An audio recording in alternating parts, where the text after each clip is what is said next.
Assalamualaikum warahmatullahi wabarakatuh. Yang terhormat kepada Bapak H. Supaijo SH.MH, yang terhormat kepada Ibu Rosidalina Putri MS.AK.KT, yang terhormat kepada Ibu Nur Wahyu Ningsi MS.AK. Alhamdulillahirrahmanirrahim. Puji syukur kehadirat Allah Subhanahu wa Ta'ala, yang mana hingga sampai hari ini kita masih diberikan kesehatan jasmani maupun rohani. Salawat serta salam kita sanjung agungkan kepada junjungan Nabi besar kita, Nabi Muhammad SAW. Sebelumnya saya ucapkan terima kasih kepada ibu bapak dosen yang telah bersedia menonton atau melihat video ini. Izin memperkenalkan diri, nama saya Arfan, jurusan akuntansi syariah. Melalui video ini saya coba mempresentasikan proposal skripsi saya yang berjudul Analisis Pengaruh Kinerja Keuangan terhadap perusahaan manufaktur yang terdaftar di BI periode 2016-2018. Subsektor perusahaan pertambangan periode 2016-2018. Baiklah, dalam hal ini saya akan menjelaskan beberapa poin. Yang pertama terkait kinerja keuangan, yang kedua terkait Bursa Efek Indonesia, yang ketiga latar belakang masalah, yang keempat rumusan masalah, dan yang kelima metode penelitian. Yang pertama, kinerja keuangan.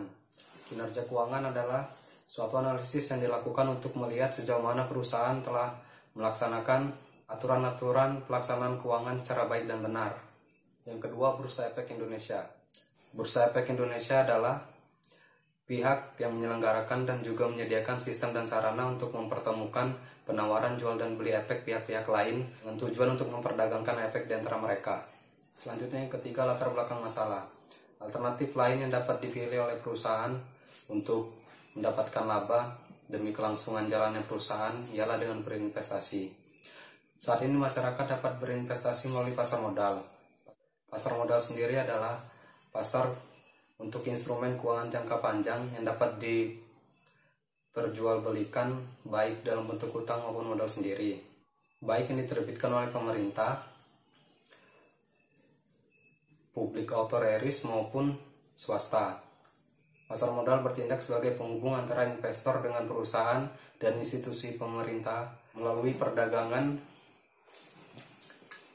instrumen jangka panjang saham. Tujuan utama dari kegiatan investasi di pasar modal ialah untuk mencari keuntungan atau return.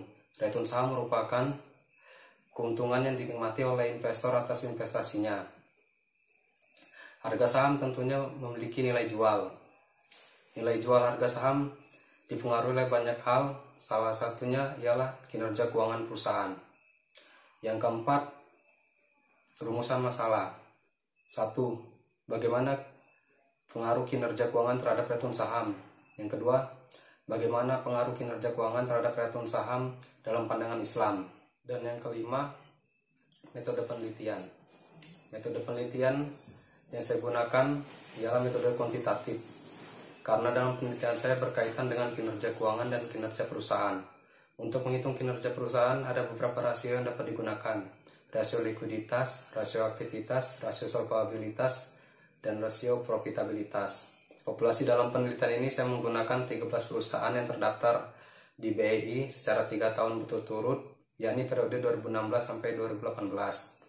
Sekian presentasi yang dapat saya sampaikan. Kritik dan saran dari ibu bapak dosen saya harapkan dapat membantu saya. Saya akhiri, wassalamualaikum warahmatullahi wabarakatuh.